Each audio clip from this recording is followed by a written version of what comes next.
As two people who love to perform. Is it possible for us to fear public speaking? Hang on for the loop! 4, 3, 2, 1. Liftoff. We have a liftoff. I'm Ricky! I'm Jamie. Ricky, did you ever have to get up in front of your class when you were in school, and did it make you nervous? Yes and no. I always get nervous before having to do anything in front of people, but I love it. I love giving speeches. I love talking in front of a class. It is my favorite thing. I totally get that. I'm kind of yes and kind of no as well. So I love getting in front of my class and like reading or doing a presentation, but when it comes to singing, I always get a little bit nervous. So I remember the first time that I sang at my church, I was a nervous wreck, but my pastor gave me a second chance, actually, and so I got to get back up on stage and try it again. I too get nervous when I'm singing. Right? Yeah. Yes. Yeah. Did you know that over 75% of the population dreads public speaking? The fear of performing in front of everybody is pretty common. What's that?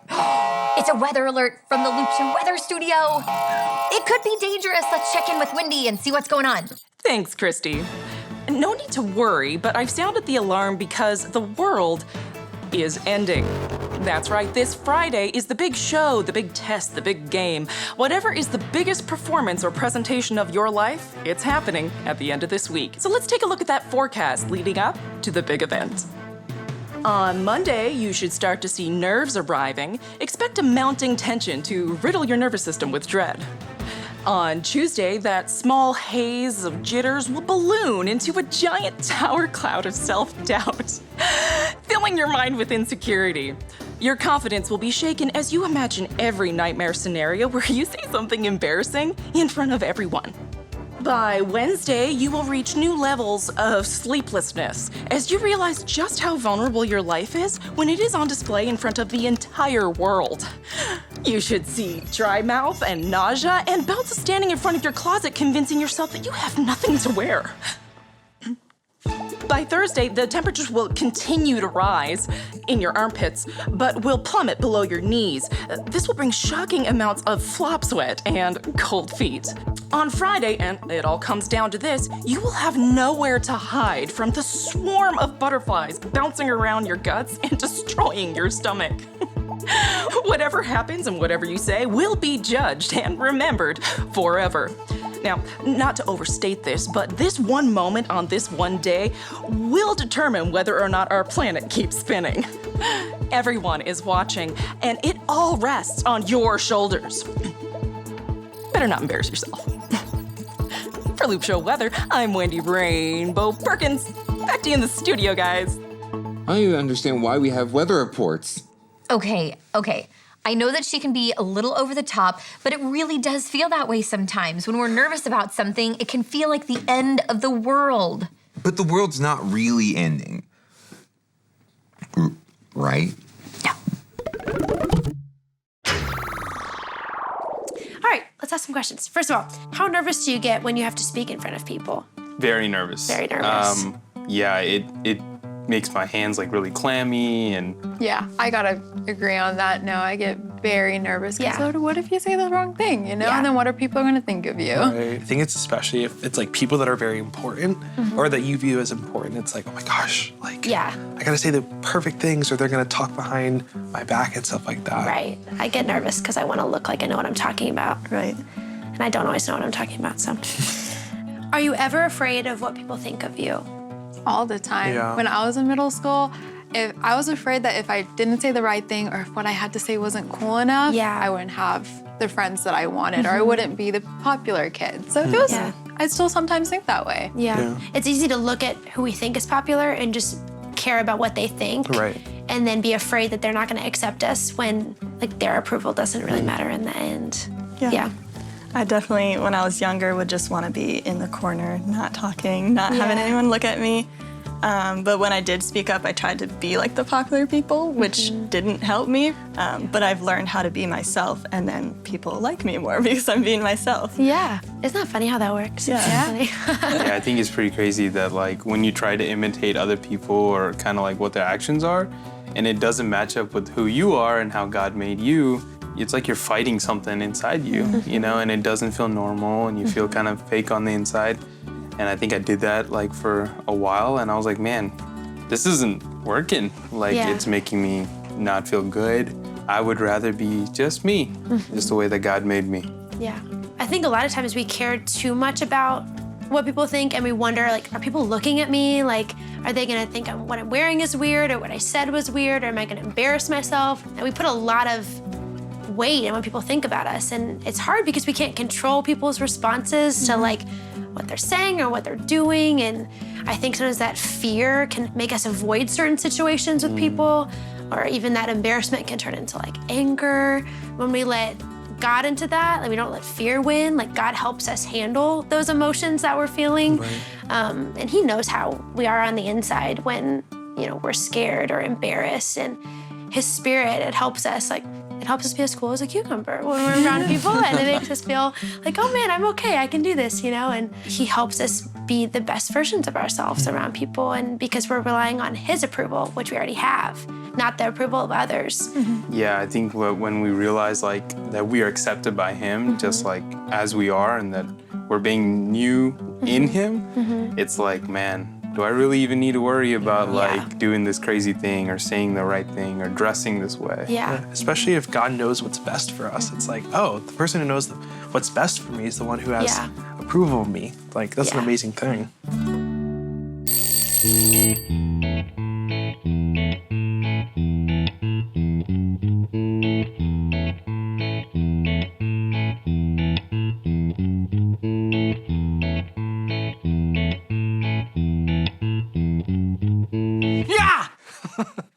I got you. I scared you. Hey, I got a PSA for you. I'm Jump Scare Jimmy.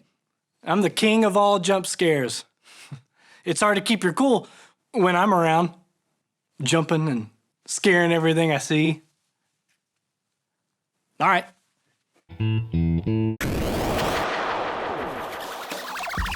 Okay, I'm admittedly a little nervous. We're in the Loop Show classroom, but we aren't sure why. Are we in trouble? Ooh, look at that. Let's see. Mystery hands in the This is classroom. to Ricky and Jamie. Oh, from Mystery Hand. Okay, let's see. Just pull. Boop. All right. It's a common nightmare to stand in front of a class and give a report on a book that you didn't read. Yes. Don't worry, bookworms. We did all the work. We wrote your book reports and loaded them up into the teleprompter for you. Oh, there it goes. But no class clowns are allowed. If you smile or react at all while the reports are being given, you will lose a point. The winner will get an A+, and the not winner will get a smoothie from the Loop Show cafeteria. Oh no. It's time for the Try Not to Laugh book report. Oh boy. This is my book report. I read Doris the Barfing Seahorse by Dolly Parton's little sister Dilly. This is a 5-star book. Is what I would say if I actually read it and if I knew what stars were. This book was recommended to me by that small kid who lurks in the back of the library. His name is Mean Eugene, and he bites. He said, I'd like this book if I liked extra lumpy soup. And man,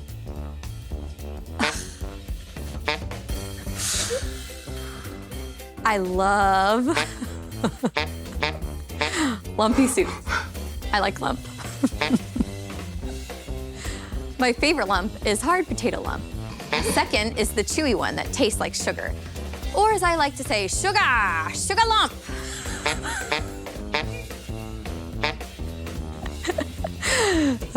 In conclusion, my book was nothing like soup, but tasted like paper. My book is called Author Stupid Encyclopedia by Gerfield Normal. Reading this book was like going to a stranger's house and pouring cement in their mailbox. It's all about a cowboy hat who comes to life and says, howdy, partner. Wait, I can't do that. I can do that better. Like this, howdy, partner. Hey, howdy, do-dong pal. Papa. Anywho, He becomes friends with the wandering coyote, and I won't spoil the ending, but somehow the hat gets rabies. I give it a 6 out of 7. Thank you. For my next book report, this was the soggiest book I've ever read in my 83 years on this earth. I like reading in the great outdoors. Books are just repurposed trees, so I call reading leaf peeping.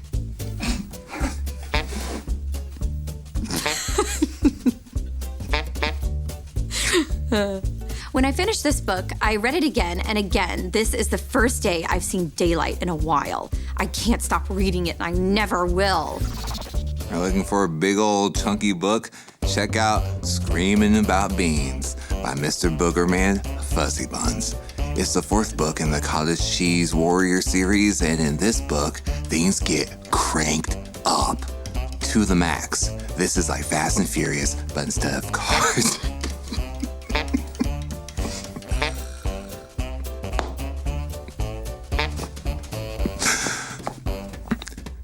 This is like Fast and Furious, but instead of cars, it's cottage cheese. Full disclosure, I didn't read this, but I listened to the audiobook. It took 21 hours.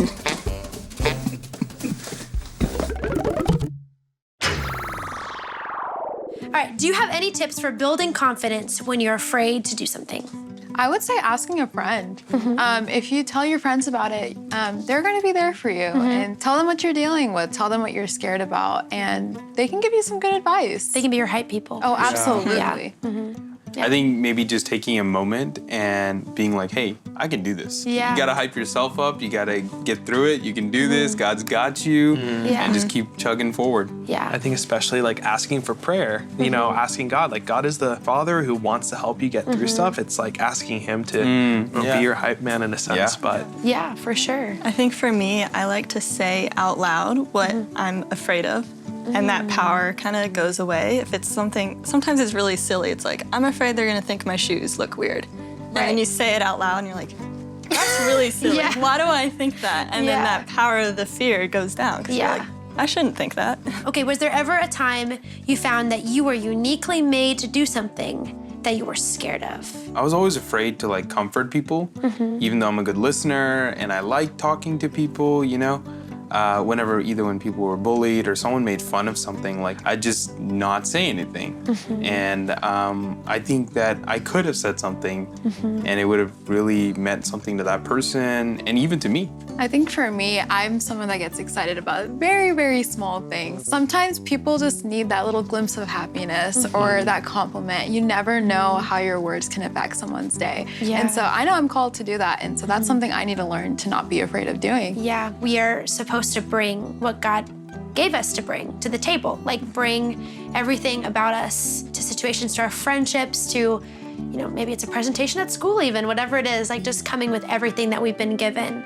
Even though it can be scary, it's always worth it. I think you said it, just pray. Like just ask God, hey, I need help right now. Like I need help to work through this fear, these feelings. But it's also super important to tell someone else about it. When we're in those feelings, when we're really in our head, trusted people in our life, like a parent or a friend or even a therapist, like if they don't hear you the first time, don't give up, ask again. Like say, hey, I'm really struggling with these feelings. It's really important. When I talk about those things with God and other people, they almost become more clear. Like you said, they lose their power. The worst thing is to be alone in your fear. And so sharing your fear with others, again, brings the power down, but also you just feel seen and known, and yeah, it's very important to talk about it. Yeah. It's like a candle in a dark room. So when you light another candle, there's more light. That's what it feels like when you talk with people and kind of include people into that maybe fear or something in your life. It just makes the room feel lighter. It just makes their fears feel smaller. Even if we feel like we're alone, we're never really alone because God is always with us, but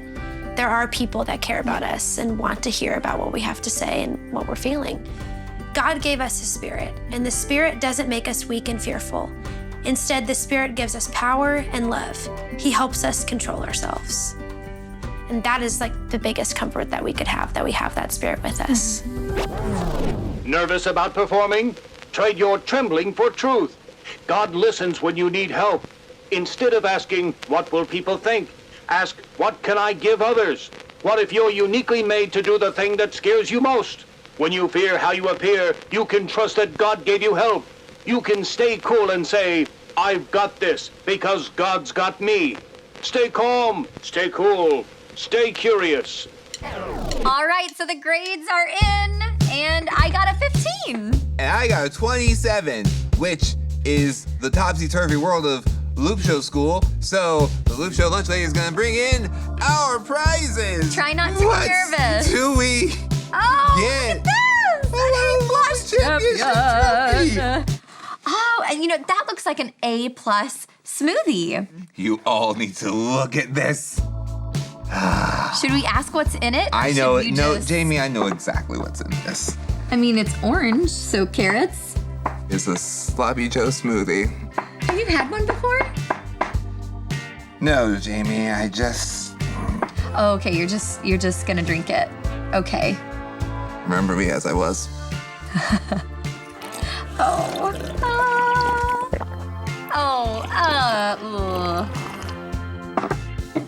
It's on his lip. It's on his lip.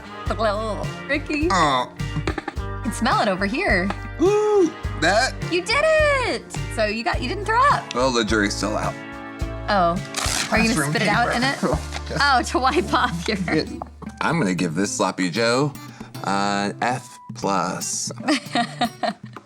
Staying cool when you're nervous can be tough. Yeah, when you're feeling less than confident about something, talk to God about it. Talk to others. Don't be afraid to ask for help. Nerves can shake us, And self-doubt can scare us. but God is always ready to help. You've got this because He's got you. You don't have to be scared. You can Enjoy the ride! Do, do, do, do, do. That's my victory song. The last smoothie that I had was super gross. It was a sardine smoothie, super chunky. I gagged. But if you want to check it out, check out our Hope on a Rope episode. That's where you'll see it. Yeah, and we got an assignment for you in the comments. Leave us a fake book title. Just make one up with your brain.